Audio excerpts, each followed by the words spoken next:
everyone, I am your instructor, Laura Gardino, and I'll be your history teacher for History 17A online at Evergreen Valley College. This is me and my husband and my three kids. I have an 8-year-old, a 5-year-old, and a 3-year-old, and I also teach full-time at 3 campuses. So as you are a busy student, I am also a busy instructor. So welcome to our course, and I'm very excited to have us all learn together this semester. So if you're new to Moodle, no problem. If you're a returning veteran, welcome back. I'm excited to have you, but let's do some basic logging on stuff. My easiest way to log on is I go to the Evergreen Valley College homepage, which everyone knows where that is, or it can be found by a quick Google search. Then you open Moodle. It'll take you to the logon page, and if you've never logged on, follow the Moodle Quick Start Guide for students. I then bookmark this page and put it on my bookmark bar so I can easily access it 3 to 4 times a week. I check it 5 to 6 times a week, but as a student, you should be logging on at least 3 to 4 times a week. Then you're going to log on, and it's going to take you to the home page. My computer, I live out in the country, so it likes to take a long time.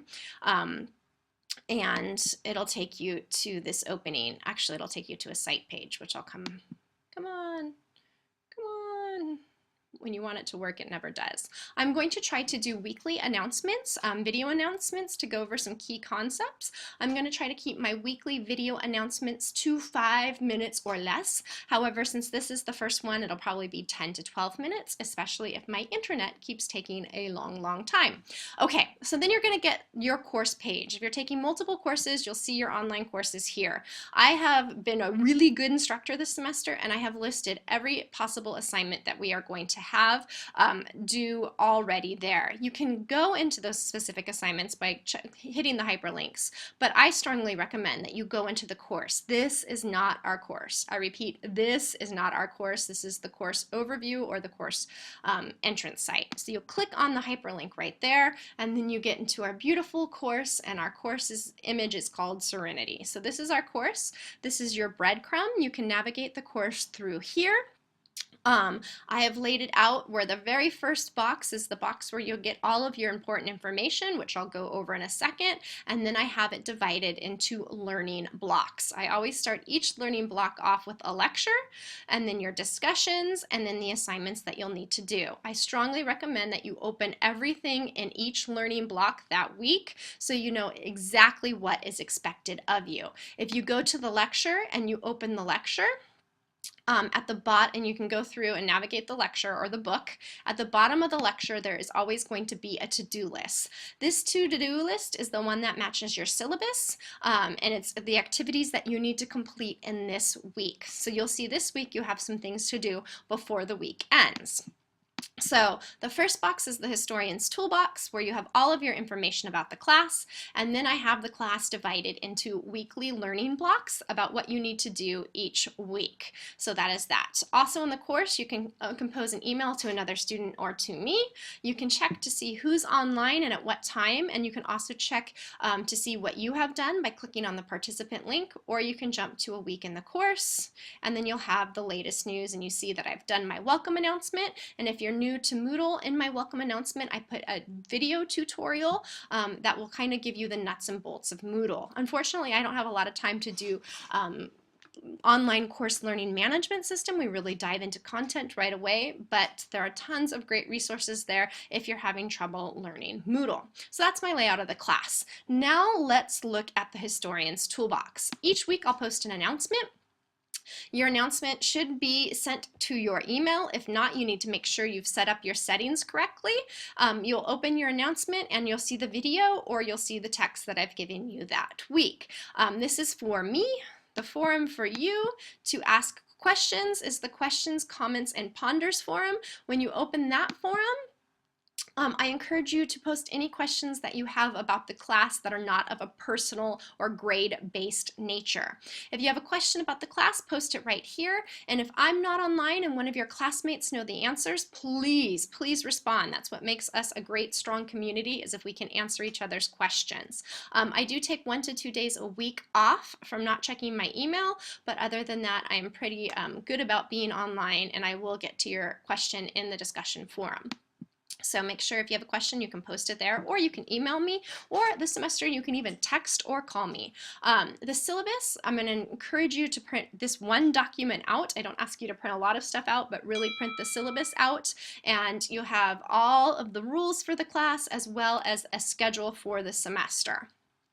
This semester I'm going to be doing online office hours, and online office hours will, here are the dates for them, and it'll be an hour. This is an hour where I solely dedicate to being online, and I can talk with you while I am online. What you do is you are going to call into a conference line. Cell phone users dial 913, telephone conference line 888 if you're on a landline, which I don't know who owns a landline anymore.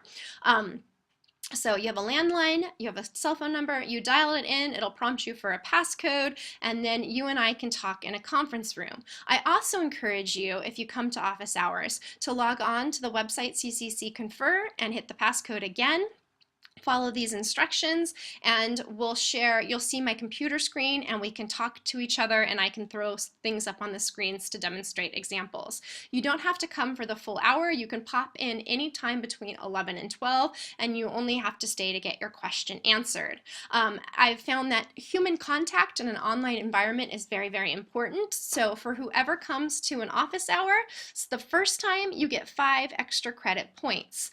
5 whopping extra credit points just for coming in and saying hello to me. You don't even have to have a specific question. CCC Confer is really easy to use. The instructions look really scary, but I promise you they're not. And again, use the breadcrumb to navigate throughout the course.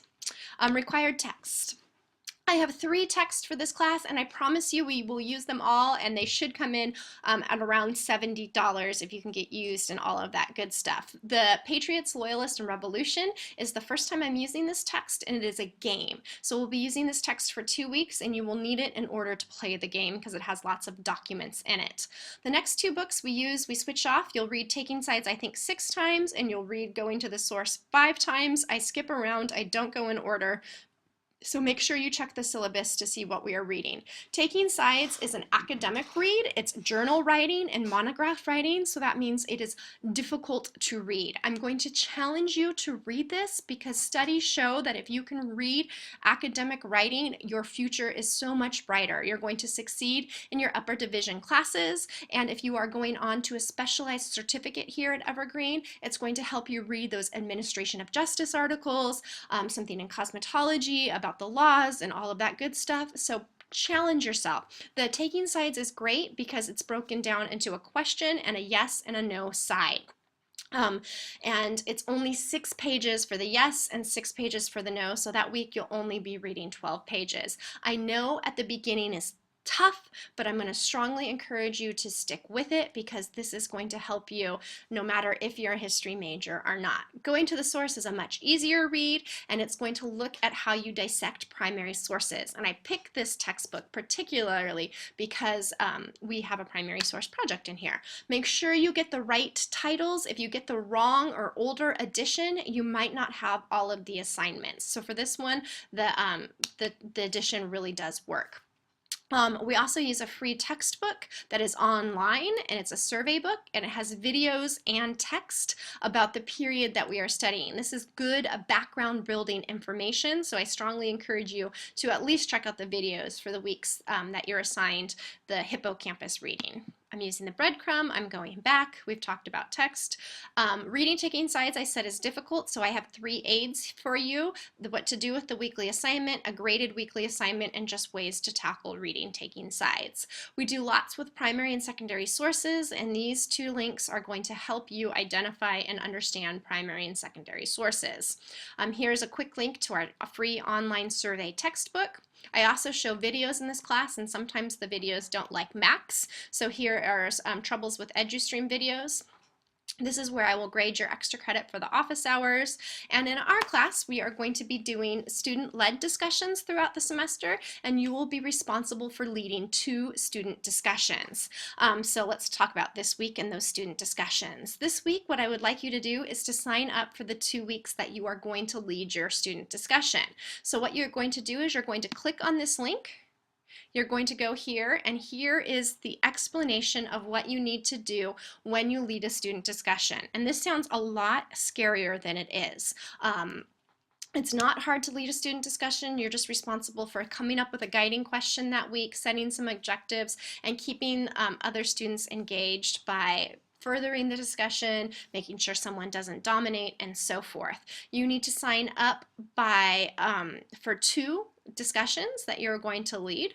Each discussion is worth 20 points, and you must sign up for 2 discussions at least 2 weeks apart. I don't want you to give one discussion right after the other. The students who go first, I am nice to, and I give them an easy grade. So sign up right here. You are responsible for remembering when you sign up, and as I said, each discussion you lead is 20 points, and if you don't lead a discussion, you can lose out to 20 to 40 points.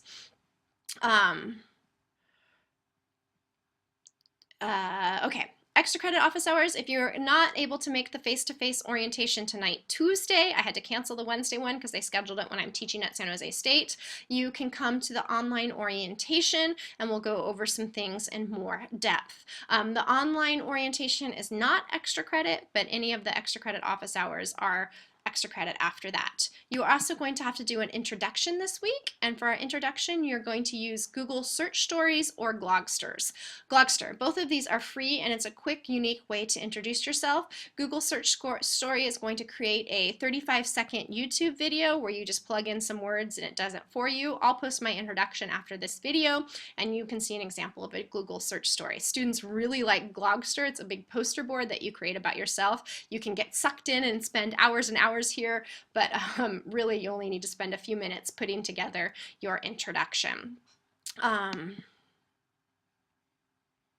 So lectures are always going to have the information. You'll go scroll through it, and at the end of every lecture I always have a to-do list for that week. The to-do list tells you what the lecture is, what you should be reading, and your activities. So this week you already have a few things to do. Post in the discussion, get your link up there when you need to do it, and sign up for a discussion leader response ASAP. I'm already at 12 minutes, so I'm going to end this announcement, but that's a quick overview into what you need to do. Please feel free to pause and rewind my words of wisdom or whatnot, and make sure you play with this first box this week and do everything that's listed in this box this week, and check out the rest of the course, navigate around, and go for that. The last thing I want to tell you though is that on your introduction you're going to be required to summarize your discussion. So you're going to hit the summary of the discussion. It'll open a document. It'll be this document. What you are going to do is you are going to read, in this first document for the discussion, it doesn't really work. It works much better when we get into contact, but you're going to say, okay, this week I did excellent in my discussion. So you're going to highlight a box in each row. I'll highlight it all, highlight it, oops, my computer's being funny, highlight this. Okay, so this week you think you did great. You responded to 3 people, you posted your Glogster link, you're on fire. Then you're going to cut and paste all of your discussion responses that you did. So you would go to how to find your discussion responses. I actually have a YouTube video on that. My easy way is I go to participants, I find myself, you click on your name, and then, oh, they changed the model. This is a little bit different. We've upgraded. Full profile. And you can see your discussion responses. Oh, forum post, right here. So posts. And you click on posts, but my post isn't working because my internet is really slow. So you'll click on discussions. Oh, you know why it's not opening? Because I haven't done one yet. And you click right here and you'll get all of your posts and all of your discussions for the week. Oh, there we go. So here's my announcement. So you'll post, you'll copy this, and I copy, and then I'm going to put it straight into that Word document. And I do it for the post that I post with my Glogster, and I do it for my 3 responses to my peers, and you make sure you get the time and the date when you posted it, and then you're going to cut and paste this whole document into the Word thing. Follow the video. This just lets me know that you're reflecting on your learning. I hope you have a great week. My 15 minutes is almost up, and any questions, feel free to text or call or email me. My number is in the syllabus, but be kind. I'm giving out my cell phone for the first time, and I don't want it to be abused. Think 8 to 5. Have a great week, everyone. Let me know if you have any questions.